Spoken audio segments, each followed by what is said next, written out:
जोहार आप सभी स्टूडेंट्स का आप सभी के YouTube channel Jharkhand maths zone पे मैं सचिन चंद्र आप सभी स्टूडेंट्स का स्वागत करता हूं आप सभी के YouTube channel Jharkhand maths zone पे।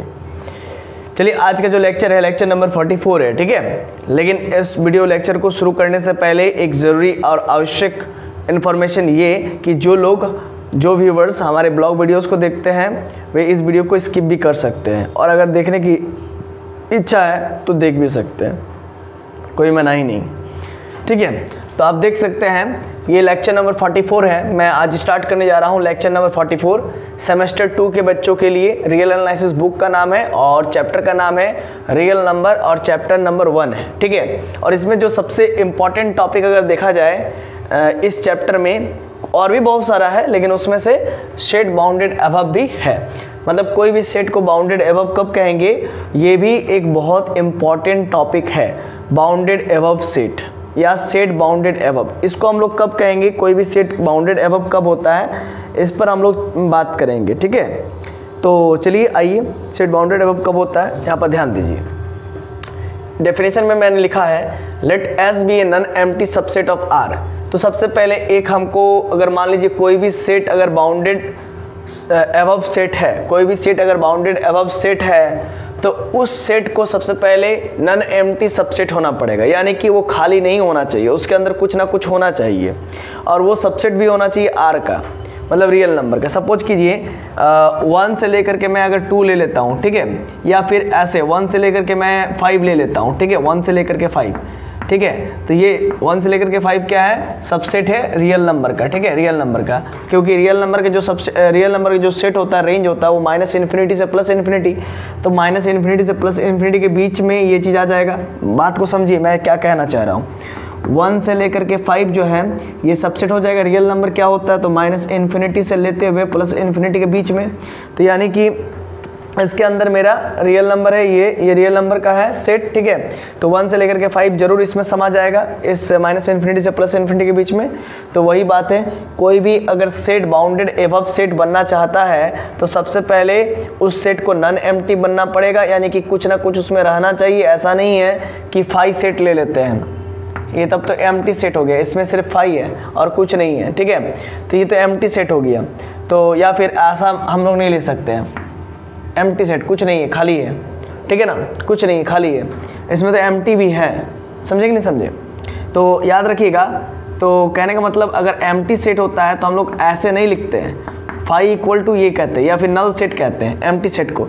आप याद रखिए, कभी भी ऐसा गलती नहीं कीजिएगा कि एम्प्टी सेट में आप ऐसा घुसा दीजिएगा और कहिएगा एम्प्टी सेट, ऐसा नहीं है, ये गलत है, ये तरीका गलत है, ठीक है। इसका मतलब अगर 5 भी तो एक एलिमेंट हो जाता है ना, तो वो भी तो एक आ गया, तो वो सिंगलटन सेट हो जाएगा फिर। इसीलिए अगर 5 सेट या नल सेट लिखने का इच्छा है तो आप इसको खाली या खोखला छोड़ दीजिए, ठीक है। ये नल सेट है या फिर खाली सेट है, ठीक है, या एम्प्टी सेट है। तो कुल मिला के देखा जाए तो आपको क्लियर हो गया होगा, ठीक है। ये भी एम्प्टी सेट है, तो यानी कि ये नहीं होना चाहिए, इसमें कुछ ना कुछ होना चाहिए। और ये जो है कि सेट सबसेट होना चाहिए रियल नंबर आर का। चलिए मैं इस चीज़ को इरेज कर देता हूँ यहाँ से, इसका कोई काम नहीं है। तो आशा है कि ये चीज़ आपको समझ में आ गया होगा। तो यहाँ पर आप समझिएगा, एक एग्जांपल मैं इधर रफ वर्क समझाया हूँ, इसमें आपको समझ में आ जाएगा। यहाँ पर रफ वर्क लिखा नहीं है, लेकिन आप समझिए ये रफ वर्क है, ठीक है। ऐसा मान लीजिए कोई सेट बाउंडेड अबव सेट कब कहलाता है, जब उसका अपर बाउंड एग्जिस्ट करता है तब। कोई सेट बाउंडेड अबव सेट कब कहलाता है, जब उस सेट का अपर बाउंड एग्जिस्ट करता है तब, ठीक है। देखिए ये सेट एस है, ये 1 2 3 4 ... 50 तक गया है। ये एक प्रकार का फाइनाइट सेट है, क्योंकि 1 है 2 है 3 है ... 50 तक गया है। ये एक फाइनाइट सेट है और ये सबसेट है आर का, मतलब रियल नंबर के सेट का ये सबसेट है। अगर देखा जाए, अगर मैं 1 से लेकर के 50 तक का जितने भी एलिमेंट्स है, उन सारे एलिमेंट्स को अगर मैं x से रिप्रेजेंट करने का कोशिश करूं तो मैं ऐसा लिख सकता हूं कि x is less than and equal to 50, यानी कि इससे हम लोग समझ जाएंगे कि हाँ भाई x जो है वो 50 होगा या फिर 50 से छोटा हो सकता है। For all x belongs to s, मतलब जितना भी x होगा वो s का ही मेंबर होना चाहिए।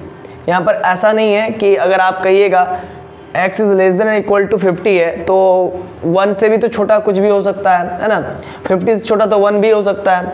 1 तो छोटा है ही 50 से, और 0 भी तो 1 से छोटा हो सकता है, 0 भी तो 50 से छोटा हो सकता है, तो फिर 0 भी इसमें आ जाएगा तब। ये अगर आप कह रहे हैं तो, क्योंकि ये तो वेल डिफाइंड नहीं कर रहे आप, तो उस केस में मैं बताना चाहूँगा ऐसा लिखने के बाद ये चीज़ लिखना ज़रूरी है कि x इज़ लेस देन और equal to 50 for all x belongs to s, यानी कि सारा x जो s का मेंबर है उन सभी के लिए ये कंडीशन अप्लाई है, ठीक है। x मेरा 50 होगा या 50 से छोटा होगा, ठीक है। और for all x belongs to s लिख देते हैं, इसका मतलब ये कि जितने भी सारे x हो गए वो सारे के सारे s के मेंबर होंगे, तो पता चल जाता है हाँ भाई s के मेंबर कौन कौन से, तो 1 2 3 4 5 ... 50 तक है, ठीक है। तो अब जरा एक बात यहाँ पर ध्यान दीजिएगा, गौर कीजिएगा कि अब मैंने क्या कहा, कोई भी सेट बाउंडेड एबव सेट कब कहलाता है, जब उस सेट का अपर बाउंड्स एग्जिस्ट करे, अपर बाउंड एग्जिस्ट करे। तो देखिए अपर बाउंड का मतलब क्या होता है, वैसा पॉइंट जिससे सेट का सारा एलिमेंट छोटा रहे, सेट S का सारा एलिमेंट छोटा रहे या फिर इक्वल रहे, तो उन पॉइंट्स को अपर बाउंड कहते हैं।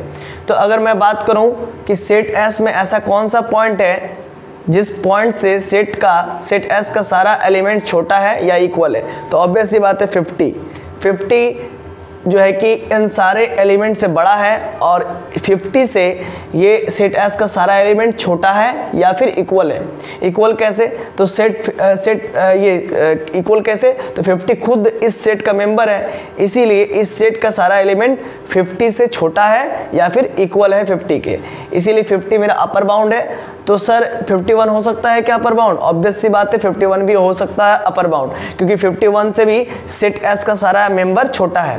ये ज़रूरी नहीं कि इक्वल हो जाए, अगर इक्वल का भी कंडीशन देता है कि अगर इक्वल भी हो या फिर नहीं भी इक्वल है लेकिन लेस देन होना चाहिए, यानी कि सेट S का सारा मेंबर उस नंबर से क्या होना चाहिए, लेस देन होना चाहिए, है ना। सेट S का सारा मेंबर उस नंबर से क्या होना चाहिए, लेस देन होना चाहिए, तब हम लोग कहेंगे कि हाँ सेट मेरा सेट का जो है कि अपर बाउंड है और वो सेट बाउंडेड एबव है।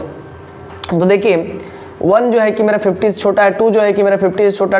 ऐसे करते करते और 50 के इक्वल है, तो ऑब्वियस सी बात है मैं कह ही रहा हूँ कि अपर बाउंड का मतलब क्या होता है कि वैसा पॉइंट, ठीक है, या वैसा नंबर जिससे सेट S का सारा मेंबर या सारा एलिमेंट छोटा रहे या इक्वल रहे, ठीक है। तो यानी कि 50 एक ऐसा पॉइंट है जिससे सेट S का सारा मेंबर छोटा है ना, सारा जितना भी मेंबर है छोटा है और इक्वल है, 50 खुद है उस सेट का मेंबर। तो यानी कि 50 एक प्रकार का अपर बाउंड है और 51 भी अपर बाउंड है। क्यों, क्योंकि 51 से भी सेट S का सारा मेंबर छोटा है। 52 भी अपर बाउंड है, यानी कि अपर बाउंड्स एक से अधिक हो सकते हैं। और आगे हम बताएंगे लिस्ट अपर बाउंड, है ना, LU भी बताएंगे, GL भी बताएंगे, बहुत टाइप का है, आप थोड़ा सा पेशेंस रखिए, अभी जो पढ़ रहे हैं उस पर फोकस कीजिए। अभी मैं बता रहा हूँ बाउंडेड एबव सेट के बारे में। तो कोई भी सेट बाउंडेड एबव कब होता है, जब उस सेट का अपर बाउंड एग्जिस्ट करे, अपर बाउंड्स एग्जिस्ट करे। देखिए इसमें मैं एक नंबर लाइन ड्रॉ किया हूँ, 50 है और इस पोजीशन पर मेरा क्या है, 1 है, इस पोजीशन पर मेरा क्या है, 1 है। तो यहाँ पर LB लिखा हूँ लोअर बाउंड्स, तो इसके बारे में आप बाद में समझाएंगे हम आपको, पहले अपर बाउंड्स के बारे में समझा लेते हैं कि 50 भी अपर बाउंड है और 51 भी अपर बाउंड है, 52 भी अपर बाउंड है, 53 भी अपर बाउंड है, क्योंकि वैसा पॉइंट अपर बाउंड कहला सकता है जिससे सेट S का सारा मेंबर छोटा रहे या फिर इक्वल रहे। तो ऑब्वियस सी बात है कि x मेरा क्या है, सेट S का सारा मेंबर को रिप्रेजेंट करता है। For all x belongs to S, यानी कि सेट S में जितने सारे मेंबर्स है वो सारे के सारे मेंबर्स को x से रिप्रेजेंट किया जा रहा है। x एक आर्बिट्री पॉइंट है जिससे सारे मेंबर को रिप्रेजेंट किया जा रहा है। और x इज लेस देन और इक्वल टू 51 का मतलब ये हुआ कि जितने भी सारे मेंबर्स हैं सेट S में वो सारे के सारे x से रिप्रेजेंट किया जा रहा है और वो मेंबर जो है कि 51 के इक्वल है या फिर 51 से छोटा है। तो एक बात याद रखिए, इस सेट में 51 कोई मेंबर नहीं है, इसीलिए यहाँ पर हम इक्वल टू का निशान हटा देंगे। ओनली अगर कहा जाए, देखा जाए तो अगर सही कि सेट S में जितने भी सारे मेंबर्स हैं वो 51 से लेस देन ही है, 51 से छोटा ही है, ठीक है। तो इसीलिए मेरा 51 भी क्या हो गया, अपर बाउंड हो गया। अब 52 भी अपर बाउंड हो जाएगा, क्यों? क्योंकि सेट एस में जितने सारे मेंबर है वो 52 से भी लेस देन है। और 53 भी अपर बाउंड हो गया, 54 भी हो जाएगा, 55 भी हो जाएगा, 56, 100 भी हो जाएगा, 100 भी हो जाएगा। जितना आप सोच सकते हो वो सारा नंबर क्या हो जाएगा? अपर बाउंड्स कहलाएंगे। मतलब एक से अधिक अपर बाउंड्स किसी सेट का एग्जिस्ट कर सकता है। All are upper bounds x is less than और इक्वल टू 52, तो ये नहीं होगा क्योंकि 52 तो सेट S का मेंबर नहीं है, या इसीलिए इसका मतलब ये हुआ कि जितने टाइप के x है जो कि S सेट के मेंबर है, x belongs to S, for all x belongs to S, मतलब जितने भी सारे x है जो सेट S के मेंबर है वो सारे के सारे जो x है वो 52 से क्या है? लेस देन है, इक्वल टू नहीं है, लेस देन है। तो यही कंडीशन होता है या तो इक्वल टू या तो लेस देन। और अगर दोनों भी है तो कोई दिक्कत नहीं, जैसे 50 के केस में हुआ। 50 जो है कि x जो है कि 50 से सारा छोटा ही है, जितना भी सेट एस का मेंबर है वो सारा के सारा 50 से छोटा ही है और 50 के इक्वल भी है। कैसे? तो 50 खुद मेंबर है उस सेट एस का, इसीलिए 50 इज ए अपर बाउंड।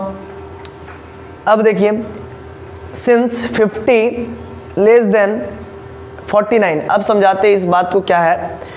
एक एग्जांपल मैं बताता हूँ, जैसे कि 50 अपर बाउंड है, इसको मत देखिए, पहले समझिए। 50 अपर बाउंड है, कोई बंदा बोलेगा कि सर 49 को अपर बाउंड आप बना दीजिए, तो मैं बोलूँगा नहीं, ऐसा नहीं हो सकता। क्यों नहीं हो सकता? क्योंकि मैंने कहा कि अपर बाउंड के डेफिनेशन में वैसा नंबर अपर बाउंड कहला सकता है जिससे सेट एस का सारा नंबर छोटा रहे, जिससे सेट एस का सारा नंबर या मेंबर छोटा रहे, है ना। उससे बड़ा कोई नंबर सेट एस का नंबर नहीं मिलना चाहिए, ठीक है। यानी कि अगर मैं 59 को अपर बाउंड कहना चाहता हूँ तो 59 से भी बड़ा एक नंबर कौन मिल जाता है? 50 मिल जाता है, देख सकते हैं आप, ठीक है। अगर 49 को मैं अपर बाउंड कहना चाहता हूँ तो 49 से भी बड़ा एक नंबर मिल जाता है 50। तो अगर 49 अगर मान लीजिए अपर बाउंड बनना चाहता है सेट एस का, तो 49 को 50 से तब बड़ा होना पड़ेगा, मतलब 50 से 49 को बड़ा होना पड़ेगा, और जो कि नहीं है। इसीलिए मैंने पहले लिखा था ग्रेटर देन और इक्वल टू, ठीक है। यानी कि अगर 49 बनना चाहता अपर बाउंड तो 49 को 50 से बड़ा होना चाहिए या फिर इक्वल होना चाहिए, है ना, क्योंकि 49 भी सेट एस का मेंबर है। तो 49 क्या होना चाहिए?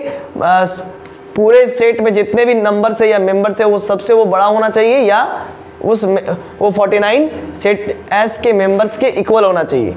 तो देखिए यहाँ पर जो है कि ये कंडीशन सेटिस्फाइड नहीं हो रहा है, क्योंकि 49 से भी बड़ा कोई नंबर हमारे पास मिल जा रहा है। 49 से बड़ा नंबर क्या मिल जाएगा सेट एस में? तो 50 मिल जाएगा, 50 मिल जाएगा ना। तो इसीलिए मैं 49 को अपर बाउंड नहीं कह सकता हूँ। तो इसीलिए ये कंडीशन फॉलो नहीं हो रहा, 49 ग्रेटर नहीं हो रहा 50 से, इसीलिए इसको काट दिया जाता है, ठीक है। सो 49 is not upper bound of S, इसीलिए 49 क्या है? अपर बाउंड नहीं है एस का। सिंस चूंकि x इज एलिमेंट, x मेरा ऐसा एलिमेंट है जो कि सेट s का मेंबर है, x since x is element of s set s and also x is less than और इक्वल टू 49 होना चाहिए। मतलब x जितने भी मेंबर्स होंगे सेट s में, जितने भी मेंबर्स होंगे x टाइप के, वो सारे के सारे क्या होना चाहिए? 49 होना चाहिए या फिर 49 से एक लेस देन होना चाहिए। तो भाई जितने भी सेट s के मेंबर है उसमें मेरा 49 है, 49 के इक्वल है, लेकिन 49 से सारा मेंबर छोटा नहीं है। क्यों नहीं है? क्योंकि 49 से एक मेंबर 50 बड़ा है। और अगर आप इसको मैं अगर फाइनाइट सेट ना मान करके अगर इनफाइनाइट सेट मान लूँ, कैसे? 1 से सिर्फ मैं अगर मान लीजिए सपोज कीजिए मैं इसको अगर इनफाइनाइट सेट मान लूँ, है ना। इनफाइनाइट का कहने का मतलब ये कि पॉइंट वाइज पॉइंट हम नंबर को काउंट नहीं कर पाएंगे यहाँ पर, ठीक है। 1 से सिर्फ 50 में माना हूँ तो 1 से 50 के बीच में बहुत सारा नंबर आएगा। 1 आएगा, 1.1 आएगा, 1.2 आएगा, 1.3 आएगा, 2 भी आएगा, 2.1 भी आएगा। और अगर मैं 1 2 3 ऐसे करके नंबरिंग करके लिखता हूँ तो फिर वो फाइनाइट सेट हो जाएगा, उसमें सिर्फ गिने चुने नंबर 50 तो आएंगे। तो मैं अभी इसको इनफाइनाइट सेट बना दिया हूँ 1 से लेकर के 50 तक, और मैं एक 49 रेंडमली नंबर ले लेता हूं और मैं कहता हूं कि 49 क्या है? अपर बाउंड है। तो 49 अगर अपर बाउंड है तो उसको सेट एस के सारे मेंबर से लेस देन होना पड़ेगा, है ना, या फिर इक्वल टू होना पड़ेगा। चलिए इक्वल टू तो हो जाएगा क्योंकि 49 खुद उस सेट का मेंबर है, लेकिन एक क्राइटेरिया को फॉलो नहीं कर रहा है, ठीक है। तो वो क्राइटेरिया क्या है? 49 से भी बड़ा सेट एस में ही एक नंबर मिल जा रहा है जो कि सेट एस का ही मेंबर है। आप आइए देखते कैसे। 49 से बड़ा एक नंबर 49.999 4 टाइम्स 9, तो 49.99999 जो कि 49 से बड़ा है, ठीक है, सेट एस का ही मेंबर है, यहीं पर मिलेगा 50 से थोड़ा सा पहले और 49 से थोड़ा सा बाएं, है ना। 49 से मैं कह सकता हूँ लेफ्ट की ओर और 50 से राइट की ओर, ठीक है। अगर देखा जाए तो 50 से राइट की ओर और 49 से लेफ्ट की ओर क्या मिल जाएगा 49.999 जो कि 49 से बड़ा होगा और 50 से छोटा होगा, यानी कि सेट एस में ही मिल जा रहा है। और मैंने क्या कहा था, मैंने ये कहा था कि कोई भी नंबर अपर बाउंड तभी कहला सकता है जब वो नंबर सेट एस के सारे नंबर से बड़ा हो, है ना, सारे नंबर से बड़ा हो, उससे बड़ा कोई नंबर नहीं मिलना चाहिए, लेकिन उससे बड़ा एक नंबर 49.999 मिल रहा है, तो ऐसा नहीं होना चाहिए। तो वैसे नंबर को हम लोग क्या कहेंगे, अपर बाउंड, जो कि सेट एस का मेंबर तो हो सकता है लेकिन सेट एस के सारे मेंबर से वो बड़ा हो और उससे उस नंबर को, जिस नंबर को हम अपर बाउंड कहना चाहते हैं, उस नंबर से सेट एस का सारा नंबर छोटा हो, लेस देन हो, या फिर इक्वल भी हो सकता है। लेकिन 49 को अगर मैं अपर बाउंड कहता हूं तो 49 से बड़ा एक नंबर मिल जाता है 49.9999, ठीक है। ऐसा नहीं होना चाहिए, है ना, उस नंबर को सेट एस के सारे नंबर से बड़ा होना चाहिए, लेकिन उससे भी बड़ा सेट एस में ही एक नंबर मिल जाता 49.999, तो ऐसा नहीं होना चाहिए। अगर मैं 50 को सिलेक्ट करता हूं तो 50 क्या हो गया, वो अपर बाउंड है क्योंकि इससे सारा एलिमेंट छोटा है सेट एस का 49, ये 49.999 सारा एलिमेंट छोटा है या फिर इक्वल है। इक्वल कैसे, तो खुद 50 ही सेट एस का मेंबर है इसीलिए इक्वल है। और 51 भी हो सकता है अपर बाउंड क्योंकि सेट एस का सारा मेंबर 51 से छोटा है, ठीक है। तो ये है अपर बाउंड का डेफिनेशन। मतलब कहने का मतलब अपर से बैरियर करने वाला, है ना, बाउंडेड अबव, समझ रहे, आप समझिए बात को, आगे से उसको बैरियर करने वाला, आगे से रोकने वाला, कोई पॉइंट्स मिल जाए आगे से रोकने वाला, सेट को आगे से रोकने वाला या बाउंड करने वाला कोई नंबर मिल जाए तो उन सारे पॉइंट्स को हम लोग क्या कहेंगे, अपर बाउंड्स कहेंगे। और इसी वजह से, और वो सेट क्या बन जाएगा, बाउंडेड अबव। क्या बन जाएगा, बाउंडेड अबव, मतलब अबव से बाउंडेड, आगे से बाउंडेड, है ना। अब बाउंडेड बिलो में क्या होगा, पीछे से बाउंडेड, ठीक है, बाउंडेड बिलो। चलिए समझ में आ रहा, मतलब कि पीछे से बैरियर करने वाला। चलिए अभी बाउंडेड अबव में आपको समझ में आ गया होगा कि आगे से बैरियर करने वाला। चलिए यहाँ पर ध्यान दीजिएगा, let S be bounded above का definition, let S be a non empty subset of R. सबसे पहले एक सेट मानेंगे एस, जिस सेट को आप जो है कि बाउंडेड अबव सेट कहना चाहते हैं, उस सेट को सबसे पहले तो नॉन एम्प्टी सबसेट होना चाहिए आर का, रियल नंबर के सेट का जो है कि सबसेट होना पड़ेगा, जो कि है भी, आप देख सकते हैं एस जो है कि रियल नंबर का ही सबसेट है। The set S is set to be bounded above. उस सेट को हम लोग बाउंडेड अबव तभी कहेंगे इफ देयर एग्जिस्ट, यदि उसमें अस्तित्व में आए, यदि उसमें अस्तित्व में आए, if there exist a number, एक नंबर ऐसा अस्तित्व में आए जो कि यू हो और वो भी रियल नंबर का ही मेंबर हो। यानी कि अगर 50 को बात करें तो 50 भी मेरा रियल नंबर का ही मेंबर है, 51 भी मेरा रियल नंबर का ही मेंबर है, ठीक है। तो u क्या है, मेरा अपर बाउंड है, तो u एक मतलब कि रियल नंबर का मेंबर होना चाहिए और सच डेट ऐसा होना चाहिए कि जो x होगा, x क्या होगा, तो x जो है कि सेट एस का मेंबर्स होगा, ठीक है, x बिलोंग्स टू s, सारा x जो है कि सेट एस का मेंबर होगा, ठीक है। तो वो सारा x क्या होना चाहिए, उस u नंबर से लेस देन होना चाहिए, उस u नंबर से लेस देन होना चाहिए या इक्वल होना चाहिए, ठीक है, तभी उस u को हम लोग अपर बाउंड कहेंगे। इच सच नंबर u, मतलब इस सच नंबर मतलब u, मतलब ढेरों सारा u हो सकता है, u1 हो सकता है, u2 हो सकता है, मतलब u1 में u भी हो सकता है, जैसे u बराबर 50 मान लेंगे, u1 बराबर 51, u2 बराबर 52, इस प्रकार से बहुत सारा बढ़ते जाएगा नंबर। तो u is such number, u is called an upper bounds, है ना, अपर बाउंड नहीं अपर बाउंड्स होगा, upper bounds of s, set s का अपर बाउंड्स कहलाएगा, ठीक है। एग्जाम्पल, है ना, तब उसको क्या कहेंगे, इच सच मेंबर या number u is called an upper bounds of S. Set S का क्या कहलाएगा, अपर बाउंड्स कहलाएगा। एक एग्जांपल देख लीजिए तो समझ में आ जाएगा आपको। देखिए सेट एस बराबर -∞ से +3, तो देखा जाए तो ये एक सबसेट है रियल नंबर का, क्योंकि रियल नंबर -∞ से +∞ होता है। तो देखिए आप देखिए यहाँ पर 3 पर ओपन इंटरवल है, यानी कि 3 एक्सक्लूडेड पार्टी है। तो आप देख सकते हैं 3 मेरा क्या है, यहाँ पर अपर बाउंड है, क्योंकि 3 से सारा नंबर सेट एस का लेस देन है। यानी कि सेट एस का अगर सारे नंबर को हम x मान ले तो सेट एस का सारा नंबर मेरा 3 से लेस देन है। और यहाँ पर लिखना पड़ेगा for all x belongs to s, जितना भी सारा x लीजिएगा वो सारा का सारा s सेट का मेंबर होना चाहिए, मतलब इस सेट का मेंबर होना चाहिए। और x जो है कि 3 से छोटा होगा। हाँ, भले यहाँ पर इक्वल भी नहीं रहेगा तो कोई दिक्कत नहीं है, क्योंकि 2 कंडीशन है, अगर इक्वल हुआ तो ठीक है, नहीं तो फिर लेस देन हुआ भी तो भी काम चल जाएगा। तो 3 क्या हो गया, आपका अपर बाउंड हो गया, अपर बाउंड। तो देयर एग्जिस्ट, अगर ऐसा हुआ तो there exist a real number 3, तब एक रियल नंबर जरूर 3 एग्जिस्ट करता है अकॉर्डिंग टू इस डेफिनेशन के मुताबिक।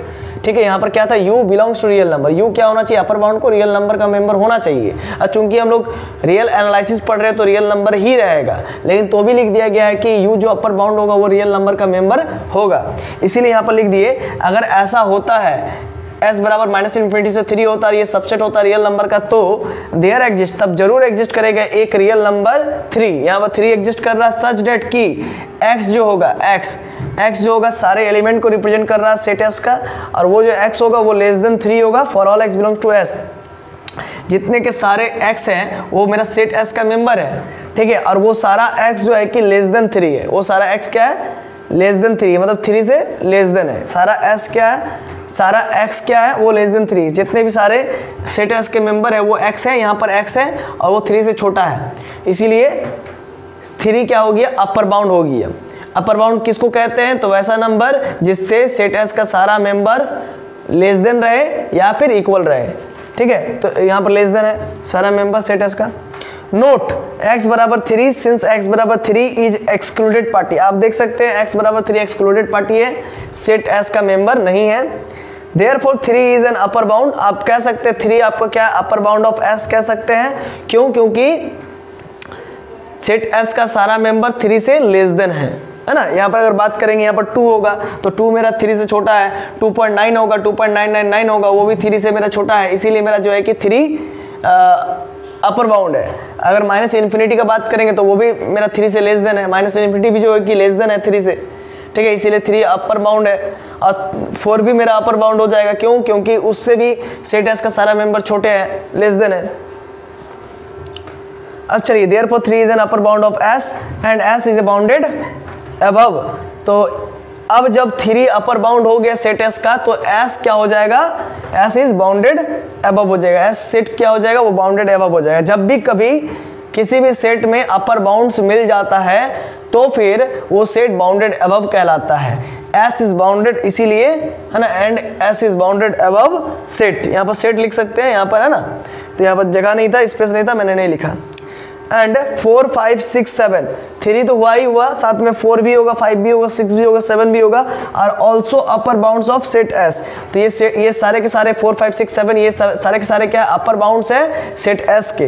दैट इज s बराबर -∞ से लेकर के 3 में, ये मेरा सेट s था -∞ से लेकर के 3, और 3 भी अपर बाउंड है, 4 भी अपर बाउंड है, क्योंकि सेट s का सारा मेंबर 3 से लेस देन है ना, 4 से भी लेस देन है, 5 से भी सेट s का सारे मेंबर्स जो है कि लेस देन है, इसीलिए 3 4 5 6 7 8 9 10 11 12 13 14 जितना आप ले सकते हैं, ये सारे के सारे अपर बाउंड्स है। आप कहेंगे ये तो ठीक है, तो क्या जैसे कि 3 है तो 3.1 अपर बाउंड कहलाएगा? हाँ, ऑब्वियस सी बात है 3.1 भी अपर बाउंड कहलाएगा।